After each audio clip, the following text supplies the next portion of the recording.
જીવનમાં રસ્તાઓ ઘણા છે. મનનો રસ્તો છે, બુદ્ધિનો રસ્તો છે, ઈચ્છાઓનો રસ્તો છે, લાગણીઓનો રસ્તો છે, સંબંધીઓનો રસ્તો છે. કયો રસ્તો પકડવો, કયા માર્ગે ચાલવું? મહાભારતમાં યક્ષ પ્રશ્ન નામનો એક પ્રકરણ આવે છે, પ્રસંગ આવે છે કે જ્યારે વનવાસ સમયે પાંચે પાંડવો પરિભ્રમણ કરી રહ્યા છે ને તરસ લાગે છે ને એક સરોવર છે. જલ લેવા માટે એક પછી એક પાંડવો જાય, પણ ત્યાં યક્ષ પ્રગટ થાય અને કહે કે પહેલા મારા પ્રશ્નનો જવાબ આપો, પછી જ તમને જલ લેવા દો. અને કોઈ ગણકારે નહીં ને ચારે પાંડવો મરી ગયા. છેલ્લે યુધિષ્ઠિર જીવંત રહ્યા. અને યુધિષ્ઠિરે જ્યારે જલ લેવા ગયા ને ત્યારે યક્ષે પ્રશ્ન કર્યો અને એક એક પ્રશ્નના બહુ અદ્ભુત ઉત્તર યુધિષ્ઠિરે આપ્યા છે. અને ત્યારે એક પ્રશ્નમાં અનેક પ્રશ્નો છે, એમાં એક પ્રશ્ન કર્યો, કિમ પંથ? પંથ કોને કહેવાય? માર્ગ કોને કહેવાય? કયા રસ્તે જવું? અને ત્યારે યુધિષ્ઠિરે બહુ સુંદર ઉત્તર આપતા કહ્યું, મહાજનો યેન ગતસ્સ પંથા. જે રસ્તા ઉપર મહાપુરુષો ચાલ્યા હોય એ જ સાચો પંથ છે, એ જ સાચો માર્ગ છે. કારણ કે માર્ગ એને કહેવાય જે આપણા ગંતવ્ય સુધી આપણને, આપણા લક્ષ્ય સુધી આપણને પહોંચાડે. ઘણા રસ્તાઓ આકર્ષિત કરતા હોય પણ આપણી મંજિલ સુધી ન પહોંચાડતા હોય. આ માનવ જીવનની સર્વોચ્ચ મંજિલ કઈ, લક્ષ્ય કયું, અંતિમ પડાવ કયો? રસ્તો લાંબો હોય એની ચિંતા નથી, પણ રસ્તો સાચો હોય એ બહુ મહત્વનું છે આજના સમયમાં. નહીં તો શોર્ટકટ બતાવનારા ઘણાય મળે, પણ ક્યાંક કોઈ વ્યક્તિમાં ફસાવી દે, કોઈ સંસ્થામાં ફસાવી દે, ભગવાન સુધી લઈ જવાની વાત ન કરે. અને જ્યાં માર્ગ ભગવાન સુધી ન જતો હોય એ બધા જ રસ્તાઓ ભટકાવનારા છે. ક્યાંક ને ક્યાંક કોઈ વ્યક્તિમાં અટકાવી દેશે, ક્યાંક કોઈક સંસ્થામાં અટકાવી દેશે, ક્યાંક કોઈક પ્રવૃત્તિમાં અટકાવી દેશે. પણ ભગવાનની ભક્તિ કરો, પ્રભુ તરફ જાઓ. એ જ્યારે કોઈ ચીંધે છે ત્યારે એ રસ્તો લાંબો દેખાતો હોય ને તોય પકડજો. સાચા રસ્તે ઓછું ચાલવું સારું, પણ ખોટા રસ્તે બહુ સ્પીડમાં જવું પણ બહુ લાભકારક નથી હોતું. પ્રભુ ભક્તિ, ઠાકોરજીની પ્રાપ્તિ, ભગવત સેવા એ જ ભક્તિનું પરમ લક્ષ્ય હોઈ શકે. શ્રીમદ ભાગવત સ્પષ્ટ રૂપે પોતે કહે છે કે આ રસ્તો તો એવો છે ભાગવતનો, ધાવન નિવિલ્લવા નેત્રે ન સ્ખલે ન પતે દિહ. આંખો બંધ કરીને દોડો, અહીંયા પતનનો ડર નથી. કારણ કે જ્યાં પ્રાપ્તિની ઈચ્છા હોય ને ત્યાં જ પતનની બીક હોય. ભાગવતના માર્ગમાં કોઈ પ્રાપ્તિની ઈચ્છા નથી. અહીંયા તો પ્રભુ પ્રાપ્ત થઈ પોતે જ ચલાવે છે જીવને. અને કહ્યું કે આંખ બંધ કરીને દોડો. કારણ કે જેણે ઊભા કરતા શીખવાડ્યું, જેણે ચલાવતા શીખવાડ્યું એ ક્યારે પડવા નહીં દે. માં પણ જ્યારે ઘણી વાર દૂર જાય, આવો બેટા, એટલે પેલો ચાલતા શીખે એના માટે માં થોડી વાર દૂર ઊભી રહે અને પેલો 4-5 ડગલા ચાલતા ચાલતા જ્યાં પડવા જાય એટલે દોડતી જઈને ખોળામાં લઈ જાય. એમ ઘણી વાર પ્રભુ પણ આપણને ઘણી વાર એમ લાગે કે આપણાથી દૂર જતો રહ્યો છે. એ દૂર નથી જતો, આપણને ચલાવતા શીખતો હોય છે. નહીં તો ઘણી વાર એમ લાગે કે ખબર નહીં ભગવાન પણ જાણે સાથ છોડી દીધો એવું લાગે છે. અને એને સાથ નથી છોડ્યો, એને તને સમર્થ બનાવવાનો પ્રયાસ કરી રહ્યો છે. કારણ ભગવાન ક્યારે કોઈને અપંગ નથી કરતા, સમર્થ બનાવે છે. કાયમ હાથ પકડવો પડે એને ડિસેબિલિટી કહેવાય, પણ થોડી વાર હાથ પકડીને ચલાવતા કરી દઈએ એને સામર્થ્યનું દાન કર્યું કહેવાય. એટલે ભગવાન થોડી વાર હાથ પકડીને ચલાવતા શીખવે, પણ તમે એમ ઈચ્છો કે આખી જિંદગી હાથ પકડી રાખું, ભગવાન કે તને હું પરાધીન નહીં થવા દઉં, અપંગ નહીં થવા દઉં. તું ચાલતો થઈ જાય ત્યાં સુધી તારી આંગળી પકડી રાખીશ, પછી તારી ભીતર જ શ્રદ્ધા રૂપે હું સદા માટે જીવંત રહીશ, તારું પથદર્શન કરતો રહીશ. શ્રીમદ ભાગવતની આ ભક્તિ છે. ગઈકાલે મહાત્મ્યની કથાનું આપણે બધા દર્શન કરી રહ્યા હતા. 6 અધ્યાય પદ્મ પુરાણાંતર્ગત મહાત્મ્યનું દર્શન કરતા આપણે જોયું સુતજી અને સૌનકજી વચ્ચેનો નૈમિષારણ્યનો સંવાદ આવ્યો. નૈમિષારણ્યને પણ વિશેષ તીર્થ રૂપે માનવામાં આવે છે. 88,000 ઋષિઓ, મહાપ્રભુજીના બેઠકજી પણ છે, યજ્ઞ કરી રહ્યા છે. 1000 વર્ષ સુધી ચાલે એવો સુતજીને બોલાવ્યા, સમર્થ ગુરુ મળ્યા, વંદન કરીને અનેક પ્રકારના આત્મકલ્યાણના પ્રશ્નો કર્યા કે આ જીવાત્માનું કલ્યાણ કઈ રીતે. કારણ કે ભાગવત તમને કાંઈ ભણાવવા માટે નથી, બધું ભણેલું ભૂલાવવા માટે છે. ભાગવતનું પરમ ફળ શું છે? ભગવાન સિવાય બાકી બધું જ ભૂલી જવાય, ત્યારે માનવો ભાગવત સફળ થયો.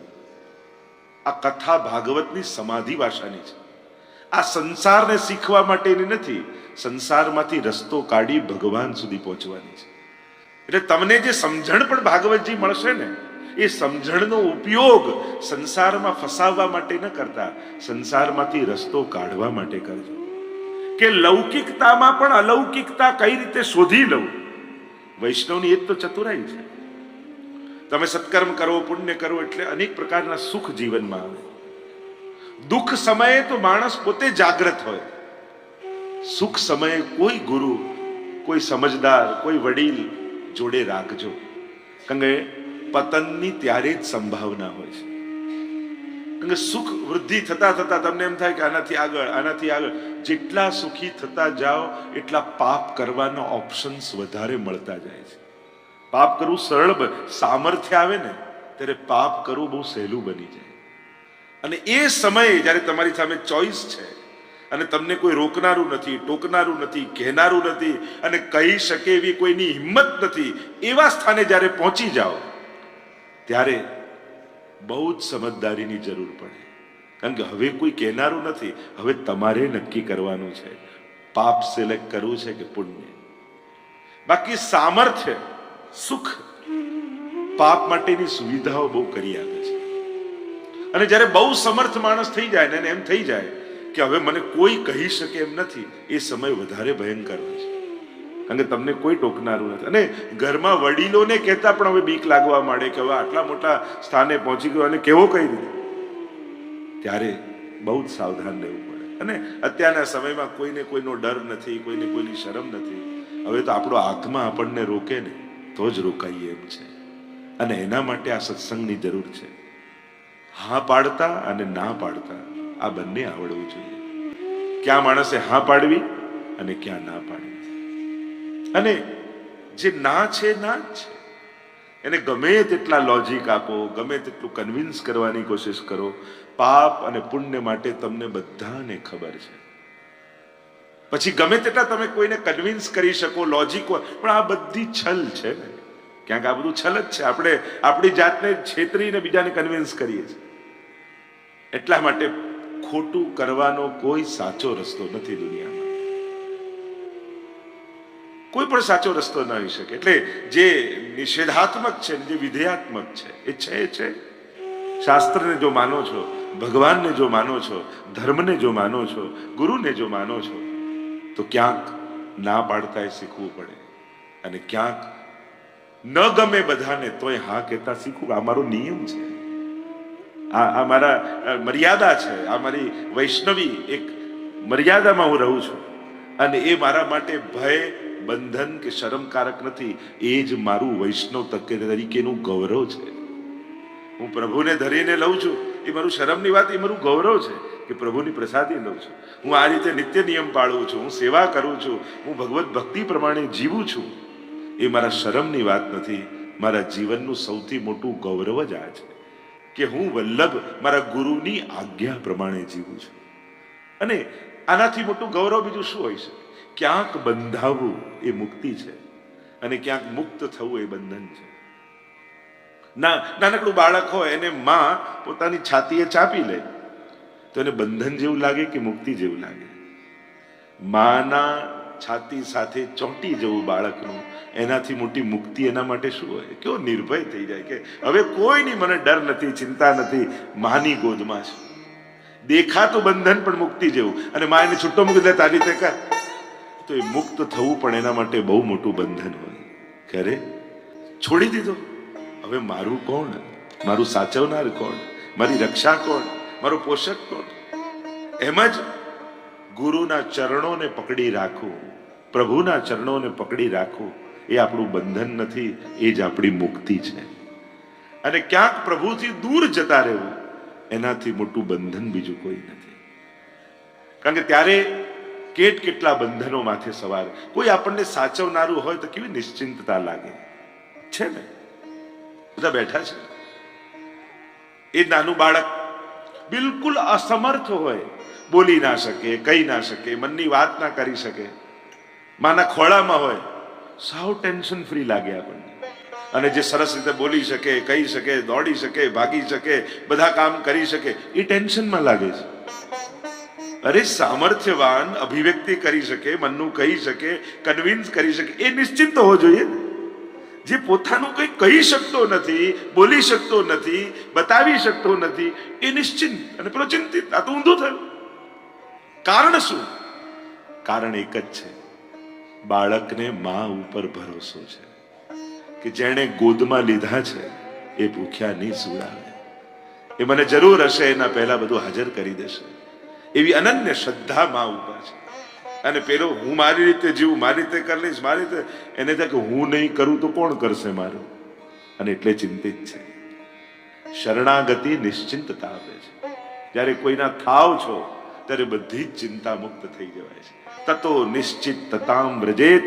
મહાપ્રભુજીના શબ્દોમાં કહું તો જ્યારે પ્રભુના થાવ છો, એને શરણાગત થાવ છો, સઘળી નિશ્ચિંતતા જીવનમાં. અને ભક્તો એટલે જ તો નિશ્ચિંત હોય છે. લોકોને એમની ચિંતા થાય પણ એમને એમની ચિંતા ના હોય. લોકોને એમ થાય કે કુંભનદાસનું શું થશે, સુરદાસજીનું શું થશે, એટલે રાજા પણ કંઈક માનસિંગ આવે ને એમ કહો લો આ આરસી રાખો, તમારું વર્ષનું કરિયાણું ભરાવી દઉં. કુંભનદાસ કહે આ 2 કરિયાણા ઠાકોરજી આપ્યા, એક ટેટીનું ઝાડ, એક બોરનું ઝાડ, એક ઉનાળામાં ફળ આપે, એક શિયાળામાં ફળ આપે, અમારું તો આખું વર્ષ એમને એમ ચાલે છે, અમારે કશાની જરૂર નથી. એને ચિંતા થાય કે આનું ચાલે કઈ રીતે, ક્યાંથી ચાલતું હશે, કંઈક તો મદદ કરું ને. જ્યારે તમારી કોઈને જરૂર ન હોય ને, એ વ્યક્તિ ને તમારા આધીન કરો બહુ અઘરો થઈ જાય. જેને ક્યારેક કોઈની અપેક્ષા નથી, દુનિયા એને કંટ્રોલ કરી શકતી નથી. કારણ કે આ લાલચ અને અપેક્ષા તો ગુલામીનું કારણ બની શકે છે. કે એને કંટ્રોલમાં કેમ રાખે કે એની લાલચનું આકર્ષણ, એને જરૂરિયાતનું આકર્ષણ. પણ જ્યારે એમ થાય ભરોસો ઠાકોરજી પર છે, પ્રભુ બધુંય કરે છે, એને સંસાર પોતાના કંટ્રોલમાં રાખી શકતો નથી. અકબર બાદશાહ જેવા બાદશાહ પ્રસંગ આવે છે કુંભનદાસજીનો, માનસિંહને મોકલે છે, સોનાની આરસી આપે છે કે લો આ રાખો, કઈ કામ લાગશે, વેચીને કંઈક તમારું ચાલશે. ઠાકોરજીમાં મન જે વસ્તુને કારણે હટી જાય એ વસ્તુ જ મારે જીવનમાં જોઈતી નથી. ક્યાંક આને સાચવવાની ચિંતા થાય તો એટલી ક્ષણ મન ઠાકોરજીમાંથી દૂર થાય. અને પ્રભુ પણ એ ભક્તોનો સાથ આપતા હોય છે. અનેક વાર્તા પ્રસંગો તો ઘણા છે, આપણે કથામાં પ્રવેશ કરવો છે. મૂળ વાત એ છે જે ચર્ચા કરી રહ્યા છે. અહીંયા સુતજી આવ્યા છે, નૈમિષારણ્યમાં સૌનક આદિ ઋષિઓ બિરાજમાન છે. વંદન કર્યા છે ગુરુદેવને, પથદર્શન કરી રહ્યો છે ગુરુ. દ્રષ્ટિ પણ આપે છે, ચાલતા પણ શીખવાડે છે, અને માર્ગ પણ આપે છે. અને એટલે જ ગુરુ વંદના કરી. ચિંતામણીર લોક સુખમ સુરદ્રુહુ સ્વર્ગ સંપદમ પ્રયચ્છતિ ગુરુ પ્રીતો વૈકુંઠમ યોગી દુર્લભમ. ગુરુ પ્રસન્ન થાય તો યોગીઓને દુર્લભ એવું વૈકુંઠ ધામ આપતા હોય છે. કહ્યું કે આપના બધા જ પ્રશ્નોનો એક જ ઉત્તર છે, અને એ છે આ કલયુગ રૂપી સર્પના મુખમાંથી મુક્ત થવા માટે સુખ શાસ્ત્ર, ભાગવત શાસ્ત્ર, અન્ય કાંઈ બીજું ન કરી શકો તો ભાગવતજીનું આરાધન કરો. આ ભાગવતજી એવો દિવ્ય ગ્રંથ છે જે હું ચર્ચા કરી રહ્યો છું કે ભાગવતજી કાંઈ ભણાવવા માટે નથી, પણ ભગવાન સિવાય બધું જ ભૂલાઈ નાખવા માટે. યાદ કરવું તો બહુ સહેલું છે, ભૂલવું બહુ અઘરું છે. જો હું તમને કહું રાતના સૂતા પહેલા વાંદરાને યાદ ના કરતા તો બધાને યાદ આવે. આ સહજ છે, સ્વાભાવિક છે. યાદ રાખવા માટે તો 4 વાર 10 વાર વાંચો એટલે બધું મોઢે. પણ પછી કહું હવે આ ભૂલીને બતાવો. તમે જે વસ્તુને યાદ કરો છો એને ભૂલો જ કઈ રીતે? અને ભૂલવું અઘરું છે. આ ભાગવત ભગવાન સૌથી મોટું કાર્ય એ કરે છે, સંસારને ભૂલવી નાખે છે. આમતા મમતા સમાપ્ત થઈ જાય. લોકો તો ત્યાં જ રહે, તમારો દ્રષ્ટિકોણ બદલાય, ભગવાનમય થઈ જવાય. એ જ ભાગવત જે ભગવતમય કરી દે, ભક્તિમય કરી દે. 4 ભગવાનના અવતાર આ એક ગ્રંથ માટે થાય. સ્વયં ભાગવત માટે તમે જોવા જાઓ નારદજીએ પ્રેરણા કરી, વ્યાસજીએ લખ્યું, સુખદેવજીએ ગાયું, અને સુખદેવજીએ જે ગાયું એ મહાપ્રભુ શ્રી વલ્લભ રૂપે પધારી પ્રભુએ સમજાયું. દયા નિજ મહાત્મ્યમ કરિષ્યન્ન પ્રકટમ હરિ વાણ્યા યદા તદા સ્વાસ્યમ પ્રાદુર્ભૂતમ ચકારહી તદુક્તમ અપિ દુર્બોધમ સુબોધમ સાધ્યતા તથા. તો જ્યારે કલિયુગમાં કલિકાલત મચ્છન્ન દષ્ટિત્વા વિદુષામપી સંપ્રત્ય વિષયસ્તસ્ય મહાત્મ્યમ સમભૂત ભુવિ. એવો પ્રભાવ થયો બુદ્ધિમાનોની બુદ્ધિ ઉપર, પણ મનોકલ્પિત અર્થો શાસ્ત્રોના કરવા લાગ્યા. સ્વયં ભગવાનને દુઃખ થયું કે મારા શાસ્ત્રનો મનોકલ્પિત અર્થ. એટલે પ્રભુ અભિપ્રેત જે મત છે એ અભિપ્રેત મતને પ્રગટ કરવા માટે શ્રી મહાપ્રભુજી રૂપે ઠાકોરજી પધાર્યા. શ્રી ભાગવત ગૂઢાર્થ પ્રકાશન પરાયણાય નમઃ. શ્રી ભાગવત પિયુષ સમુદ્ર મથન ક્ષમઃ. અનેક અનેક નામોથી સુશોભિત શ્રી મહાપ્રભુજી છે. અને મહાપ્રભુજીના ભૂતલ પર પધારવાના અનેક કારણોમાં એક કારણ છે ભાગવતના ગૂઢ અર્થોને પ્રગટ કરવા. 7 પ્રકારથી મહાપ્રભુજી અર્થ કર્યા. શાસ્ત્રે સ્કંદે પ્રકરણે અધ્યાયે વાક્ય પદેક્ષરે એકાર્થ સપ્તદા જાનન અવિરોધેન મુચ્યતે. શાસ્ત્રના અર્થથી લઈ સ્કંદનો અર્થ, અધ્યાયનો અર્થ, પ્રકરણનો અર્થ, અક્ષરે અક્ષરનો અર્થ. ભાગવતાર્થ પ્રકરણ નામનો ગ્રંથ અને સુબોધનીજી આ બંને મળીને 7 પ્રકારથી મહાપ્રભુજી અર્થ સમજાવ્યા. એવી મહત્તા ભાગવતજીની છે. સુતજી કહેવા લાગ્યા, શ્રીમદ ભાગવત એકમાત્ર એવું સાધન છે, મન શુદ્ધૈન વિદ્યતે. મનને પવિત્ર કરવા માટે આનાથી ઉત્તમ બીજું કોઈ સાધન નથી. શરીરને સુંદર કરવાના અનેક સાધનો છે. મનને સુંદર બનાવવાનો કયો ઉપાય? મનને પવિત્ર બનાવવાનો કયો ઉપાય? શું ખાઈએ કે મન પવિત્ર થાય? શું જોઈએ કે મન પવિત્ર થાય? શું સાંભળીએ કે મન પવિત્ર થાય? શું બોલીએ કે મન પવિત્ર થાય? શાસ્ત્રો એટલે જ તો ભગવત નામનો આટલો આગ્રહ રાખે છે. આ બધું શેના માટે છે? કારણ કે પવિત્ર મનમાં જ ભગવાનનો પ્રવેશ થઈ શકે છે.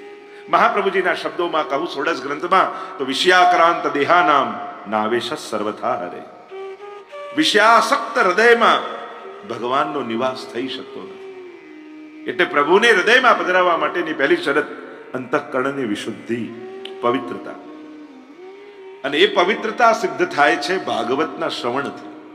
અને તમે જ અનુભવ કરશો, જેમ જેમ ભાગવત સાંભળતા જશો અંતઃકરણ પવિત્ર થતું હોય એમ લાગશે. સાંભળવા માત્રથી અંતઃકરણની વિશુદ્ધિ છે, ભગવત ભાવ જાગૃત થતો હોય એમ લાગશે. આ ભાગવત એકમાત્ર કલિયુગમાં એવો ઉપાય છે જે મનને વિશુદ્ધ. કારણ કે અત્યારના સમયમાં બાકી બધું જ સુધર્યું છે. રોડ, રસ્તા, પહેરવેશ, આભૂષણ, અનેક પ્રકારની ડિજિટલ સામગ્રી કે બધું જ પહેલા કરતા અપડેટેડ થયું છે. મન બગડ્યું છે માણસનું. અને મન બગડ્યું છે એટલે મળેલા સાધનોનો પણ માણસ પોતાના પતન માટે જ ઉપયોગ કરવા લાગે છે. સાધનોનો કશાનો દોષ નથી હોતો.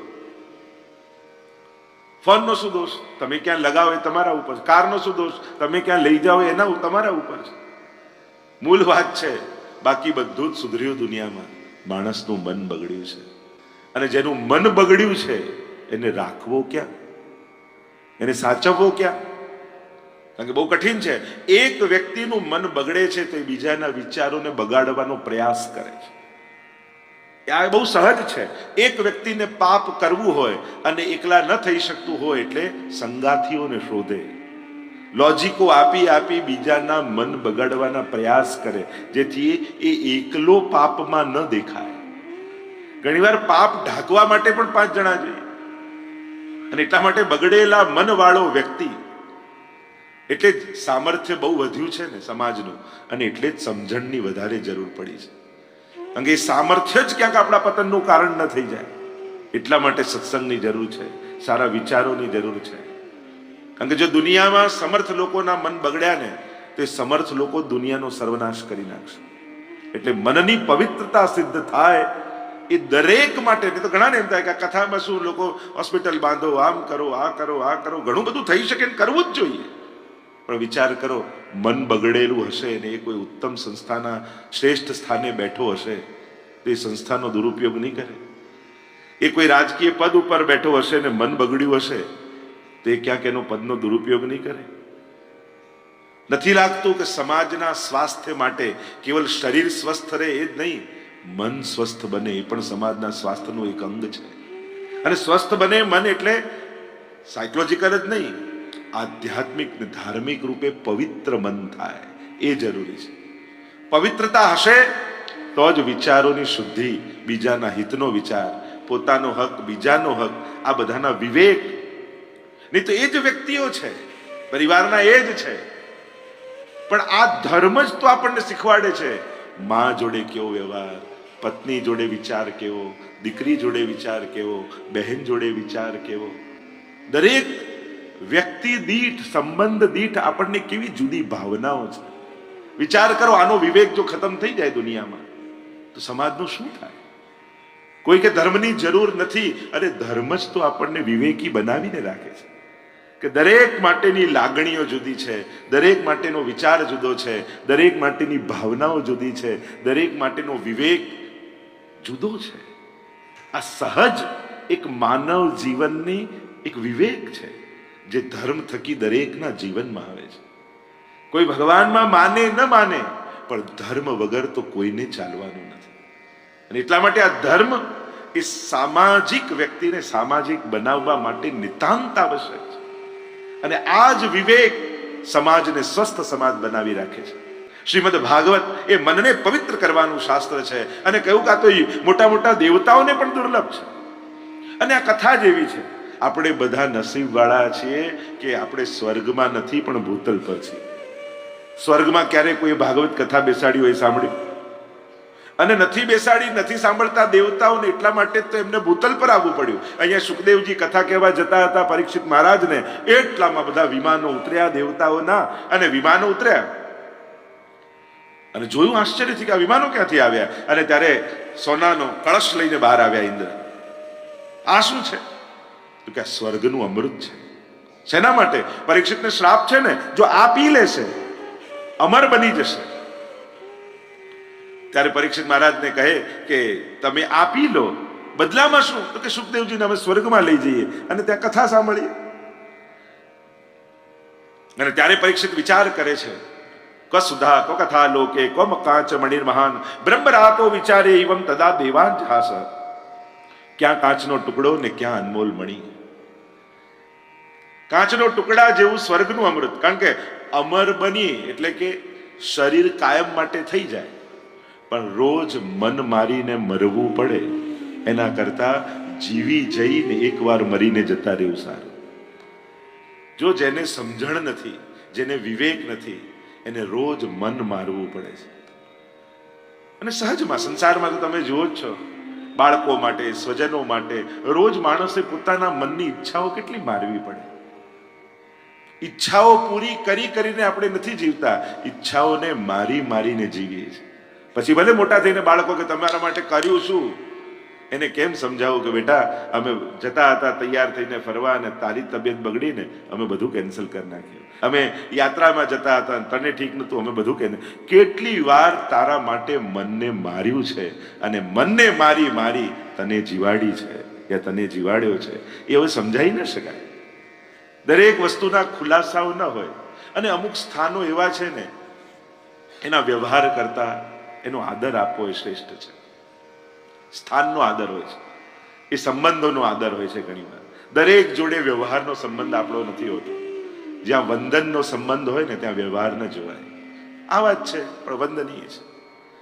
ત્યાં વંદન કરીએ, એનો સન્માન જાળવી લેવું સારું. અહીંયા થયું સ્વર્ગથી, સ્વર્ગના અમૃતથી ચિરંજીવી થઈ જઈશું. પણ ભય, ક્રોધ, લોભ, ઈર્ષા, દ્વેષ આ તો દેવતાઓના પણ ગયા નથી, જેને સ્વર્ગનું અમૃત રોજ પીએ છે. છતાંય જો કોઈનો ઇન્દ્રાસનની પ્રાપ્તિ થવાની હોય તો ઇન્દ્રને ચિંતા થઈ જાય. આવી ઇનસિક્યોરિટી ઇન્દ્રાસનમાં બેઠા બેઠા ઇન્દ્રને છે. પછી એને સુખ હોય, એને આનંદ હોય. અને ફકીર થઈને બેઠેલો કોઈ ભક્ત ગમે તેટલા એના પ્રલોભન આપે, એને કોઈ ચિંતા નથી, કારણ કે એને વિશ્વાસ છે ભગવાન પર. તો વધારે નિશ્ચિંતા કોની? અને અમરત્વ એટલે કોઈ એક શરીરમાં જીવવું જરૂરી થોડી છે. શરીર તો મરી પણ જાય.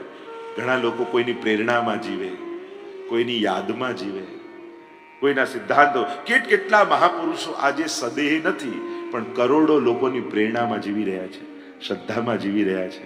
તો એ એમનું અમરત્વ નથી, એમની શાશ્વતતા નથી, હયાત નથી, છતાંય કરોડોના હૃદયમાં છે. આ એમનું અમરત્વ જ છે. એટલે ભાગવતની કળા મરીને જવાની નથી, જીવીને જવાની છે. મૃત્યુ તો આવવાનું જ છે, પણ મરીને આપણે નથી જવું, આપણે તો જીવીને જવું છે. ક્યાં કાચનો ટુકડો ને ક્યાં મણી. પેલું આમ એક આવ્યો ઝવેરી રાજા પાસે અને કહેવા લાગે આ મણી લાવ્યો છું, પણ આમાંથી 1 કરોડનું એક મણી છે ને એક સાવ કાચનો ટુકડો છે. મહારાજ આપ તો બહુ મોટા પારખું છો ને, આપ પારખો અને ખરીદી લો. જો ખોટું આવે તો ખોટું અને સાચું મળે તો સાચું, પણ કરોડ રૂપિયા આપવા પડશે. બધા ચિંતામાં પડ્યા કે એક સરખા કાચનો ટુકડો એ સરખો ને મણીએ એક સરખો તેજ, એક સરખો પ્રકાશ. ચિંતામાં પડ્યા રાજા. ના પણ કેમ પડાય? અને મને નથી ખબર એવું રાજાથી કહેવાય નહીં, તો એમ લાગે રાજાને કઈ ખબર નથી. અમુક જગ્યા ઉપર બેઠા પછી મને આ નથી આવડતું યા મને આ નથી ખબર પડતી એ કહેવા માટે પણ બહુ હિંમત જોઈએ.